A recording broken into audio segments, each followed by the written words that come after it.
आणि त्या सगळ्यांना काम करताना बघणं एक वेगळा अनुभव होता. कारण की तुम्ही फक्त तुमचं काम करत नसता, तुम्ही इतकं शिकायला मिळतं की इतकी वेगवेगळ्या गोष्टी. म्हणजे भारती मावशी गाणं म्हणायची, संपदाताई उत्तम कविता वाचते, ती स्वतः कविता करते, कविता ऐकवायची, आनंदचे किस्से असायचेच आणि असं खूप धमाल मज्जा, एक सांस्कृतिक मैफिल जमायची असं म्हणायला हरकत नाही. पंचक चित्रपटाचा ट्रेलर आपल्या भेटीला आलेला आहे आणि ट्रेलरची इतकी उत्कंठा होती तुम्हाला पण आम्हाला पण, आणि आज फायनली ट्रेलर आलेला आहे. येस, म्हणजे ही फिल्मच आम्हा सगळ्यांना अत्यंत जवळची आहे आणि फायनली आता त्याचा ट्रेलर लॉन्च, म्हणजे 5 वर्षानंतर ती रिलीज होते आणि आज त्याचा ट्रेलर आम्हाला बघायला मिळालाय. तो आम्ही तर खूप एक्सायटेड आहोत आणि मुळात ते सगळं ऑनस्क्रीन बघून तुम्हाला सगळे शूटिंगच्या वेळच्या गोष्टी आठवतात. सो ट्रेलर तर अत्यंत सुंदर झाला आणि फिल्मही तेवढीच सुंदर झाली आणि आय एम व्हेरी इगर की लोक हे कसं रिसीव्ह करतायत. पंचक हा एक भीती किंवा दडपण येणारा विषय, पण त्याला सुद्धा एक हलकी फुलकी कॉमेडी आणि एक धमाल एक केलेली आहे. इतकं कलाकारांची मेजवानी आपण म्हणू तर सेटवरची धमाल, त्या चित्रपटात काय काय धमाल केली? सेटवरती आम्ही खूप धमाल केली. जसं तुम्ही बघता, कलाकारच सगळे असे दिग्गज माणसं आहेत आणि त्या सगळ्यांना काम करताना बघणं एक वेगळा अनुभव होता.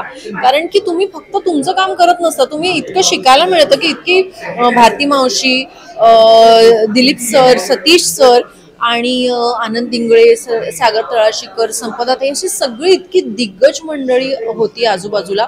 सो मला वाटतं हा इतका शिकण्याचा प्रोसेस होता आणि नुसतं शिकण्याचा नाही, पण ही सगळी मंडळी इतकी छान होती की आमचं सगळ्यांचं इतकं छान कुटुंबच जमलेलं की मला वाटतं आम्ही सगळ्यांनी ऑफस्क्रीन जितकी धमाल केली आहे तेच बॉन्डिंग ऑन स्क्रीन दिसतं आणि म्हणून त्या चित्रपटाला जास्त मजा येते. मला असं अशी चित्रपटाची टॅगलाईन आहे, आता कोणाचा नंबर. त्याचा ट्रेलर बघितल्यावर आम्हाला आनंद सरांच्या खोलीत नेमकं घडलंय काय?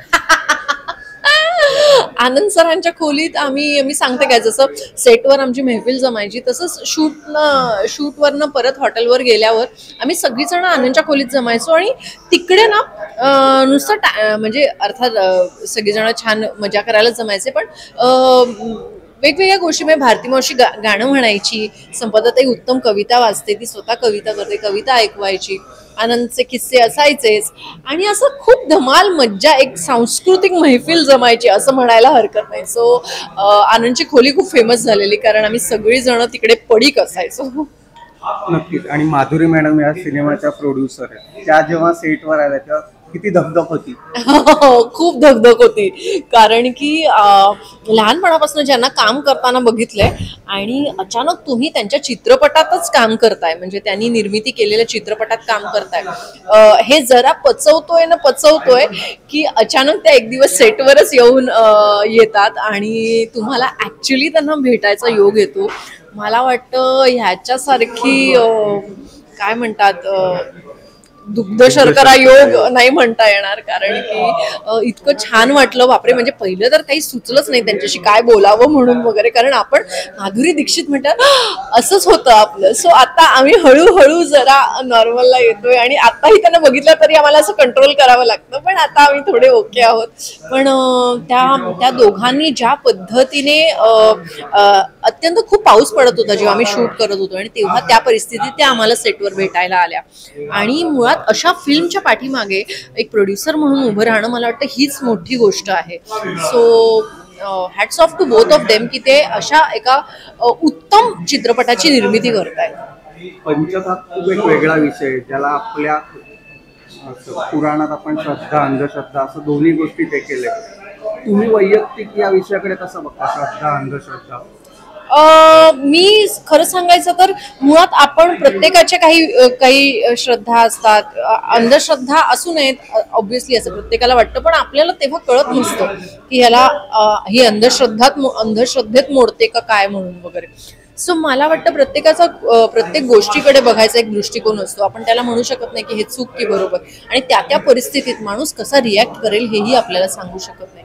सो मला वाटतं ह्या सगळ्यांचाच एक मेळ आहे या चित्रपटात, दोन वेगळे व्ह्यू पॉइंट्स आणि त्याच्यातनं निर्माण होणारा विनोद वगैरे. म्हणजे कोणीही मुद्दामून विनोद करायला जात नाही, पण त्या परिस्थितीमुळे निर्माण होणारा विनोद जो आहे तो आपल्याला या चित्रपटात बघायला मिळतो. 2024 सालातला पहिला सिनेमा, किती एक्साइट आहात? खूप एक्साइटेड आहे. म्हणजे एकतर 5 वर्ष आम्ही वाट बघितली हा चित्रपट रिलीज व्हायची आणि फायनली आता तो 2024च्या बरोबर सुरुवातीला रिलीज होतोय. तर मला असं वाटतं नवीन वर्षाची सुरुवात याहून धमाल होऊ शकत नाही. नक्की. तर प्रेक्षकांना सुद्धा आपण आवाहन करूया की तुमच्या जवळच्या चित्रपटगृहात 5 तारखेला 5 जणांना घेऊन नक्की बघा पंचक. नक्की नक्की तुमच्या नवीन वर्षाची सुरुवात धमाल करायची असेल तर पंचक मिस करू नका. आणि पंचक तो सुद्धा चित्रपटगृहात जाऊन बघा. कारण तुम्ही जेव्हा चित्रपटगृहात जाता तेव्हाच आमच्यासारख्या कलाकारांना, निर्मात्यांना प्रोत्साहन मिळतं नवीन नवीन चित्रपट बनवण्याचं. सो पंचक नक्की बघा.